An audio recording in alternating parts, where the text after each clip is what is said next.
इन वारदातों में। अब आप देखें ना, टाइमिंग देखें, आपके अमेरिका की विड्रॉल हुई 2021 में, और अमेरिका की विड्रॉल हुई 2021 में अफ़गानिस्तान से, और 2021 में ही यहाँ इमरान खान की हुकूमत, जनरल बाजवा और जनरल फैज़ ने ये फ़ैसला किया कि हमने टीटीपी के लोगों को यहाँ ला के बिठाना है। उस वक्त जब विड्रॉल हुई तभी वहाँ असला छोड़ के गए, तभी से वो असला अफ़गान तालिबान के कब्ज़े में आया, तभी से वो असला पाकिस्तान की मार्केट्स में आना शुरू हुआ, यहाँ पे बिकना शुरू हुआ सस्ते दामों, और वो सारे टीटीपी के लोगों ने ख़रीदना शुरू किया, अपने आप को आम किया। ये नज़र नहीं आ रहा था। अभी भी बैठे लोग जनरल कमर बाजवा को डिफेंड करते हैं कि नहीं नहीं वो तो करप्ट ही नहीं था, हालांकि उसके वक्त नहीं होता, वरना बहुत सारे सबूत तो दिए जा सकते हैं जनरल कमर बाजवा और उसके ससुर ने कितनी करप्शन की है। लेकिन क्या ये करप्शन नहीं भी की तो क्या ये माफ़ी उन्हें दी जानी चाहिए? ये जो पॉलिसी बना के गए हैं, और आज तक जितने यंग ऑफिसर्स और सोल्जर्स शहीद हुए हैं इस 3 साल में पिछले में, उनकी इस पॉलिसी की वजह से वो इस काबिल हैं कि उनकी इज्जत की जाए, उनका नाम एहतराम से लिया जाए, और आप उन्हें बैठ के डिफेंड करें? क्या वो इस काबिल हैं? कमर बाजवा, जनरल फैज और इमरान खान, कुछ खुदा का खौफ करें, बड़े ईमानदार होंगे, लेकिन पॉलिसीज भी तो देखनी पड़ती है ना। आप एक पॉलिसी से आपके इतने ऑफिसर्स और जवान इस मुल्क के शहीद हो गए। खैबर पख्तूनख्वा और बलूचिस्तान में आग लगी हुई है, मुश्किल सूरत हाल है सबके लिए, वहाँ पे सबके लिए मुश्किल सूरत हाल है, फौज के लिए भी और आवाम के लिए भी, और फिर भी आप कहते हैं नहीं कमर बाजवा तो ये था, कमर बाजवा तो वो था। ऐसे लोगों को डिफेंड ना करें। अगर ऐसे लोगों को डिफेंड करेंगे तो फिर वो जो ट्रस्ट नहीं बिल्ड होगा, फिर शुकूक व शुबहात रहेंगे दिल में कि आप की तरफ फरिश्ते और दूसरी तरफ शैतान है। ऐसा नहीं है। जो गलत है, मेरी चाहे मीडिया में गलत हो, मुझे गलत कहना चाहिए, जुडिशरी में जो गलत है जजों को कहना चाहिए, वकीलों को कहना चाहिए गलत है। अपनी बरादरी को ना बचाएं, अपनी पेटी भाई को मत बचाएं, वरना हम आगे नहीं बढ़ पाएंगे, वरना हम अपनी पॉलिसीज बेहतर नहीं कर सकेंगे।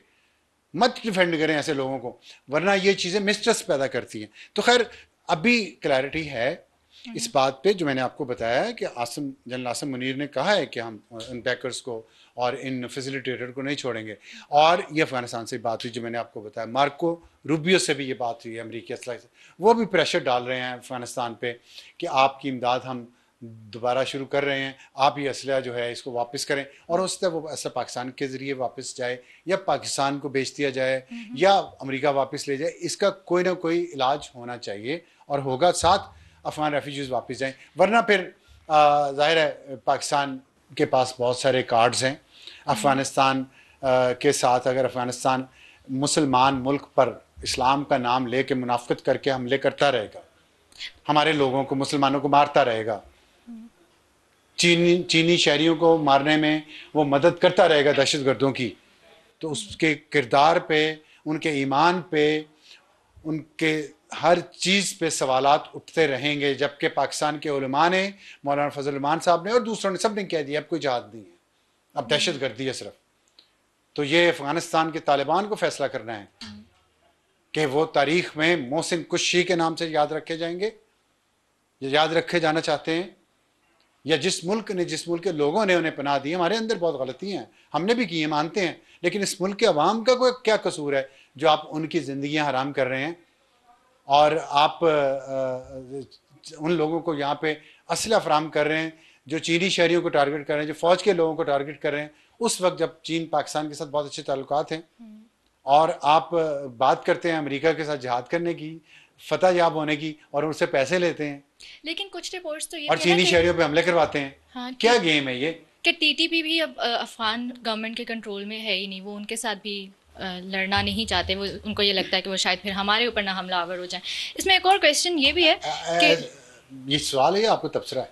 नहीं, रिपोर्ट्स है ना, तो सवाल ही नहीं, है। रिपोर्ट्स होंगी, मैं I don't believe in that. इसका मतलब अफगान तालिबान कमजोर हैं। हाँ, अमेरिका को शिकस्त दे दी आपने, और आप इन गुंडों को, इन दहशतगर्दों को नुकेल नहीं डाल सकते। ये बात नहीं है, मुनाफिकत है। देखिए, मुनाफिकत जो है ना, वो अब्दुल्ला बिन उबई हजूर सल्लल्लाहु अलैहि वसल्लम के ज़माने में मुसलमान ही था ना, दाढ़ी भी थी, कितना बड़ा मुनाफिक था।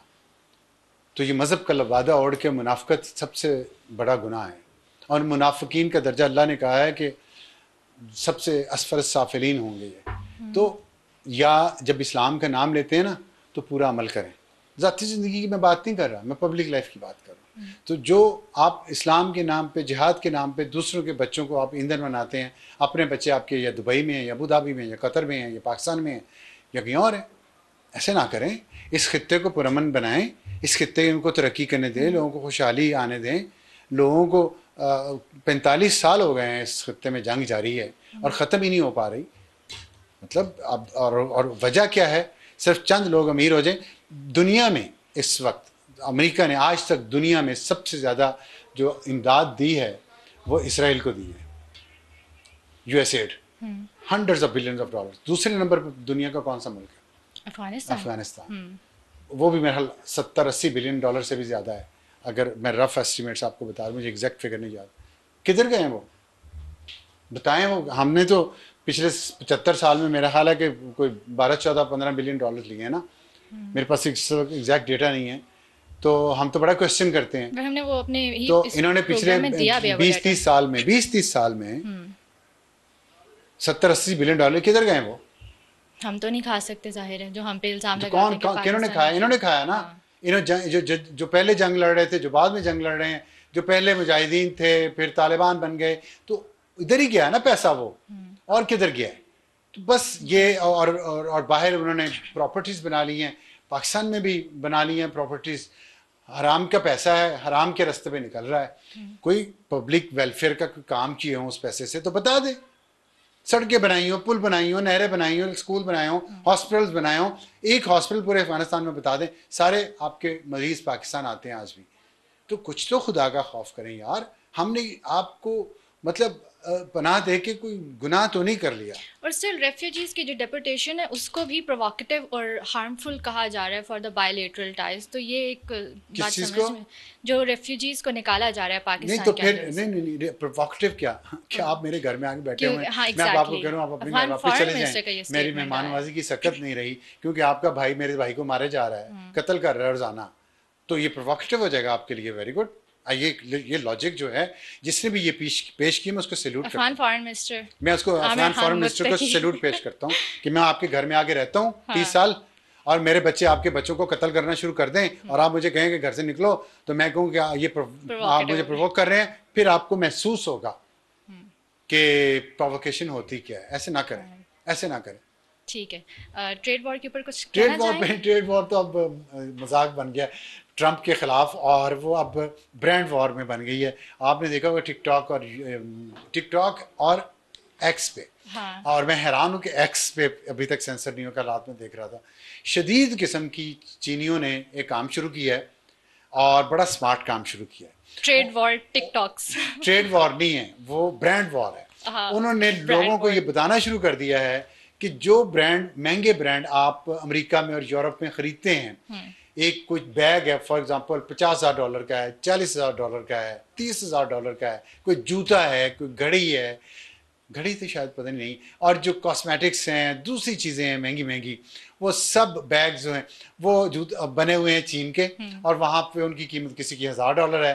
इवन आईफोन के बारे में भी वो ये बात कर रहे हैं दूसरे मोबाइल कि हमारे यहाँ $800 की, 1000 की ये चीज़ बन के उस पर वो मोहर लगाते हैं, इटली की, फ्रांस की, अमेरिका की, और आपको $50,000 $40,000 में वो बेच रहे हैं। तबाह हो गए। कह रहे हैं जी जो एक इलीट पहनती थी ना ब्रांड, महंगे महंगे, उनकी असल कीमत सब लोगों को पता चली है ना, तो अब उनकी वैल्यू कुछ नहीं रह गई। अब लोग शायद वो खरीदना शुरू करें, उनका वो बिजनेस हमेशा के लिए एक्सपोज हो गया। एलीट माइंडसेट थोड़ा सा ब्रेक हो गया। ब्रांड जो था ना, ब्रांडिंग जो थी इन चीज़ों की, लग्जरी आइटम्स की, वो एक्सपोज हो गई है फॉरएवर। सही, ऐसा ही होता है। ब्रांड्स मार्केट नाम से ही कर रहे होते हैं, बाकी प्रोडक्ट तो सेम ही सेल हो रही होती है।